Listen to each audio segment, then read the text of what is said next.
सुप्रभात दोस्तों, सभी को मेरा प्यार भरा नमस्कार और छोटों को ढेर सारा प्यार। आशा करती हूँ कि आप सभी स्वस्थ होंगे और मस्त होंगे।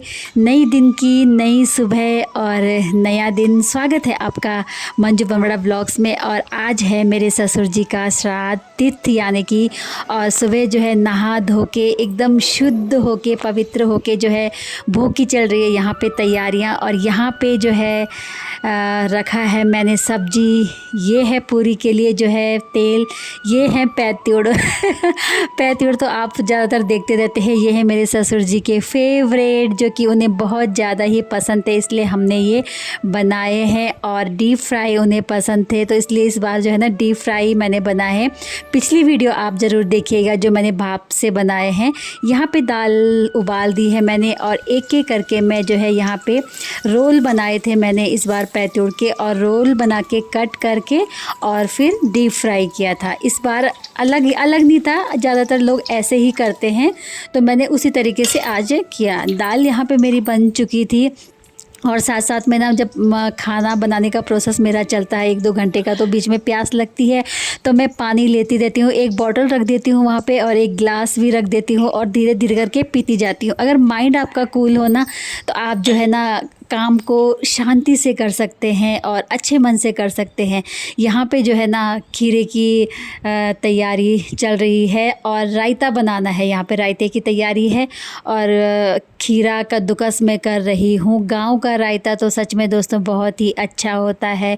खुशबू इतनी आती है ना उस रायते में, वहाँ की दूध दही में वहाँ की ककड़ी जो होती है ना वो अलग ही होती है।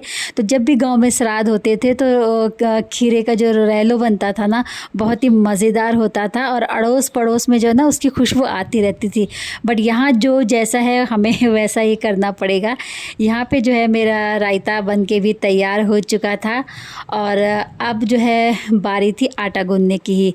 ऑलमोस्ट जो है सारा खाना बन के तैयार हो ही चुका था, और लास्ट में मैंने पूरियाँ बनानी थी, तो मैं सोचा मैं आटा गूंद के रख देती हूँ, उसके बाद मैं पूरी बनाऊँगी। उसके बाद पूजा की जो विधि है, पूजा का सामान वो भी जचाना था हमने, वो करना था, इसलिए मैंने आटा गूंद के यहाँ पे रखूँगी मैं, है ना। और सच में आज के दिन ये होता है कि बहुत ही मतलब हमारे ससुर जी जो हैं उनका दिया हुआ सब कुछ है, और वो पितृ देवता सबसे पहले हमारे होते हैं, और उन्हें हमें खुश करते हैं, हमें उन्हें खुश करना होता है। और उसके बाद सभी देवी देवताएं आते हैं। पितृ देव जो हैं वो सबसे पहले आते हैं, और उनकी वजह से ही आज हम यहाँ हैं, राजी खुशी सभी परिवार, उनकी छत्र छाया हम पे है। तो दोस्तों बहुत ही अच्छा लगता है उनके लिए ये सब करना। साथ साथ अगर किचन की सफाई भी हो रही है ना, तो बहुत ही आसानी रहती है। कोई भी काम अगर करो आप और साथ साथ सफाई भी करते जाओ, तो बाद में इतनी परेशानी नहीं होती। तो खाना बनाने के साथ साथ मैंने ये साफ़ भी मैं करते जा रही थी धीरे धीरे करके ना, ताकि मुझे आगे चल के फिर ज़्यादा हौच पौच ना हो जाए बस। तो ये सब हो चुका था। उसके बाद जो है चाय लवर तो मैं हुई, और साथ साथ में चाय भी पी रही थी, और तभी तो फुर्ती भी आनी थी अगले काम के लिए। टाइम यहाँ पे 11 बजे हो गया था। 9 बजे से 11 बजे तक 2 घंटे का प्रोसेस मेरा जो किचन में खाना बनाने का चला, और खाना मेरा बन चुका था। यहाँ पे जो है पूजा की हमारी तैयारियाँ शुरू हो चुकी थी। हमने ससुर जी की जो फ़ोटो थी उसको निकाला, उसको अच्छे से साफ़ सुथरा करके जो है पूजा का प्रोसेस शुरू किया। और सासू माँ यहाँ अपने विधि विधान से करते हैं सारा काम, उन्हें जैसे अच्छा लगता है। खाना यहाँ पे सारा मेरा जो है ना बन के सब तैयार था, सिर्फ पूरियाँ ही बनानी थी मैंने। और ये देखिए ये है, ये एक एक करके मैं बता रही हूँ कि ये है, वो मैं आपको बाद में बताऊँगी।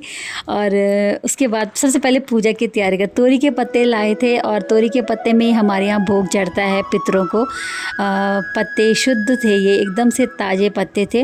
और जैसे जैसे सासू माँ बोलती है ना, वैसे वैसे हम लोग करते हैं। और सच में बुज़ुर्गों का घर में होना बहुत ज़रूरी होता है, उनसे हमें बहुत कुछ सीखने को मिलता है दोस्तों। और बहुत कुछ हम लोग नए तरीके से करते हैं, लेकिन वो कहते हैं कि नहीं, हम अपने पुराने तरीके से करेंगे, हम जैसे पहले करते थे वैसे करेंगे। जाएंगे और हम ना जैसे जैसे वो बोलते हैं वैसे करते जाते हैं।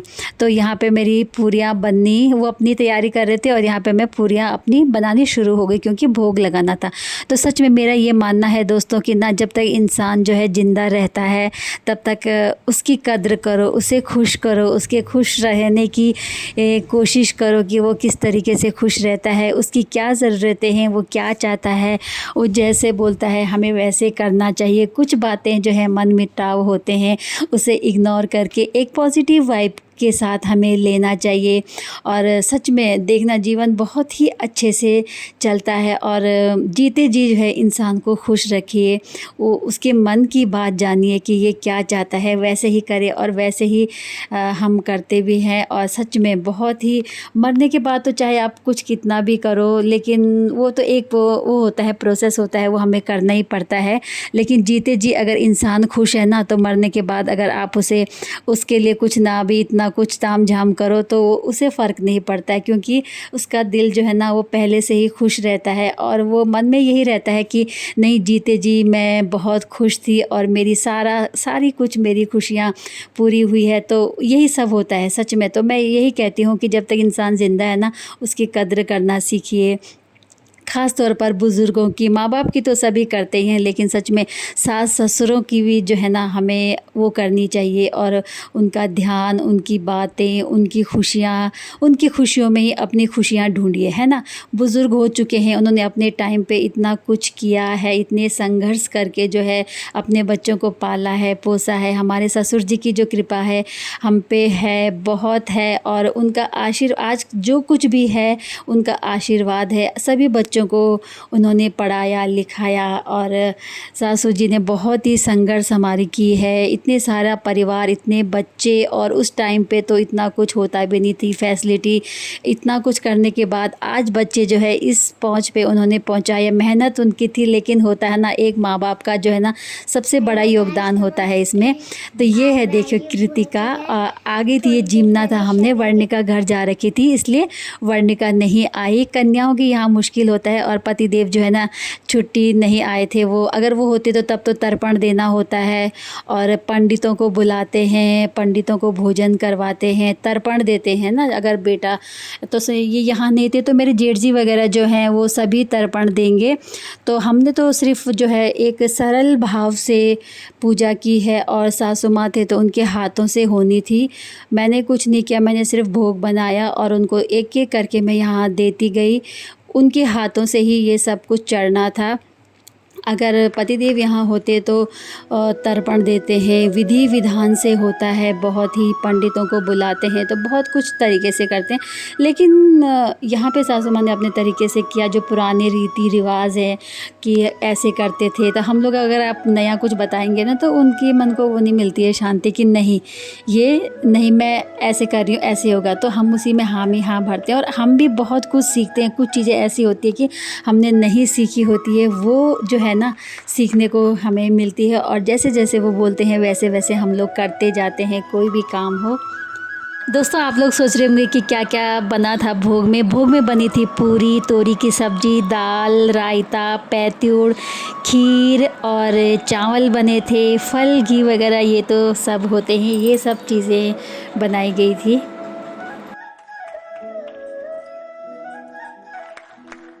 दोस्तों, श्राद्ध पक्ष में जो है क्या होता है कि जितने लोग उतनी बातें उतना बोलते हैं, लेकिन मेरा ये मानना है कि एक पवित्रता के साथ पवित्र होके जो है हमें एक श्रद्धा और सच्चे दिल से जो है ना पितरों की पूजा करनी चाहिए। और यही है, अगर हमसे कुछ भूल चूक भी होती है तो अगर हम सच्चे मन से पूजा कर रहे हैं और सरल भाव से कर रहे हैं और पवित्रता का होना इसमें बहुत ज़रूरी होता है।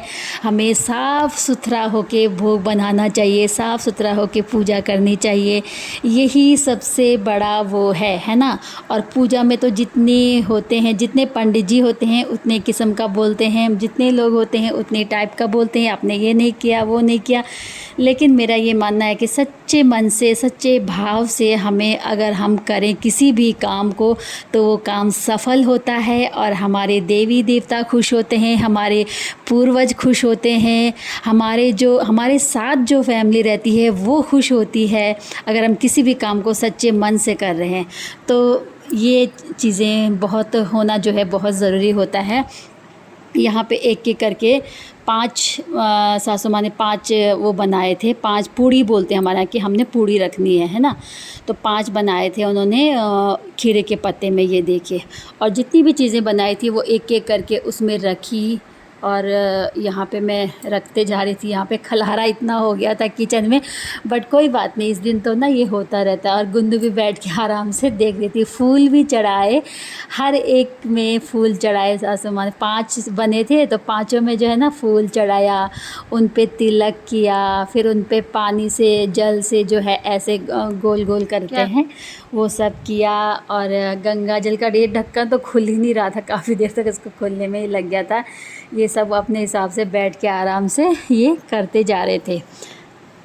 मैंने जो है अपने ससुर जी को नहीं देखा है क्योंकि वो मेरी शादी से पहले ही उनका देहांत हो चुका था, इसलिए मैं उन्हें नहीं देखा मैंने। लेकिन आज अगर वो ज़िंदा होते तो सच में बहुत ही खुश होते अपने परिवार को देख के, सभी को देख के। आज सारा परिवार जो है इतने अच्छे से अपना जीवन यापन कर रहा है और सभी को देखते तो बहुत ही खुश होते। तो ये दोस्तों ये हमारे हाथ में नहीं होता है। ये सब प्रोसेस करने के बाद जो है अब हमने जाना था ऊपर छत में। तो सासू माँ ने बोला कि चलो छत में चलते हैं और ये कौवों को रखते हैं। और गांव में तो जो है ना कौवे रहते हैं, बहुत सारे मिल भी जाते हैं। ये हम छत में जा रहे हैं देखो लेके, और इतना अच्छा लग रहा है। पीछे से सासू माँ आ रही हैं धीरे धीरे करके। तो गांव में ना कौवे बहुत सारे मिल जाते थे। और सच में श्राद्धों के टाइम पे तो ना गांव में श्राद्धों का महीना शुरू होता था, कौवों की लाइन लग जाती थी और काव काव काव करके वो पूरे, मतलब उन दिनों लगता भी था कि हाँ श्राद्ध हो रहा है। मतलब वो बात ही कुछ अलग थी उन दिनों श्राद्धों में। हम लोग गाँव में हमें लोग बुलाते थे, हमारे पास इतने सारे पैसे होते थे श्राद्धों में, पंडित हम लोग थे तो हमें बुलाते थे सभी श्राद्ध खाने के लिए। यहाँ पे सासू माँ देखिए ये कर रहे हैं पूजा अपने तरीके से। और कौवे इतने होते थे ना वहाँ पे, तो मतलब थोड़े से भी अगर रखते थे हम कुछ तो कौवे तब तक काव काव करके आके और खाना खाते थे। तो सच में वो सबसे असली वो था। लेकिन अब तो सब ना ऐसे ही हो गया है, अब तो कौवे तो देखने ही मुश्किल हैं। सच में कौवे तो आते ही नहीं है, दिखते ही नहीं है कौवे। पता नहीं, मैंने तो आज तक जब से हम लोग बाहर आए तब से कौवों के तो दर्शन ही नहीं किए। लेकिन पहले इतने कौवे होते थे। श्राद्धों में तो सच में इतने बनते थे, घर गांव में आइटम्स बनते थे, लोग रहते थे, बहुत सारे लोग खाने पे बुलाते थे, हम लोग जाते थे, हमारे घर वो लोग आते थे और एक अलग ही माहौल रहता था ना। और खुशबू पता लग जाता था कि हमें आज जो है ना उनके घर में श्राद्ध है, वो खुशबू अलग आती थी। मुझे तो जो रैलो होता है ना, हमारे यहाँ रायता को रैलो बोलते थे, ककड़ी को रैलो, उस रैले की तो अलग ही बात होती थी, खुशबू उसकी अलग ही होती थी सच में। तो वो पीने में बहुत मज़ा आता था क्योंकि गांव की छाछ बहुत वैसी होती थी, अच्छी होती थी। तो उस छाछ में वो बनता था, तो वो पीने में हम लोग 2-2 गिलास 3-3 गिलास ऐसे पी जाते थे छाछ को ना। तो तभी तो जो है गांव का तो खान पान हवा सब अलग ही है। यहाँ पे गुन्नू की और मेरी जो है ना सेल्फ़ी ली जा रही है। सारा पूजा ख़त्म हो चुका है और अब मैंने सासू माँ ने थोड़ा एक सेल्फ़ी भी ली यहाँ पे। इसके ये जो है अगर कौवे कुछ अगर थोड़ा थोड़ा खा लेते हैं तो ठीक है, उसके बाद नहीं तो मैंने ये सब उठा के गाय को देना है, या डॉगी आते हैं बाहर डॉगी को देंगे, या गाय को हम लोग सारा कुछ दे देंगे क्योंकि वेस्ट हो जाता है, इतना तो खाया नहीं जाता है। कौवे तो अब होते नहीं है, तो जितना भी जो खाए उतना खाए और उसके बाद जो है मैं सारा उठा के गाय को दे दूँगी। उसके बाद हम लोग नीचे आ गए, पूजा ख़त्म हो गई है, नीचे आ गए और एक मन को ना शांति सी मिल जाती है कि हाँ चलो अच्छे से निपट गया, टाइम से निपट गया। सुबह जल्दी उठो और जल्दी फटाफट काम कर दो तो फिर टाइम से सारा काम हो जाता है। नीचे आने के बाद जो है यहाँ पे गुन्नू कृतिका ने जो है सासू माँ पे पिठाई लगाई, और पीली पिठाई आज लगाई जाती है पितरों के लिए, और बहुत ही अच्छा लगा। मुझे भी उसने पिठाई लगाई। और ये थी आज की वीडियो और सच में आनंद आ गया। मिलती हूँ अगली वीडियो में। Bye bye.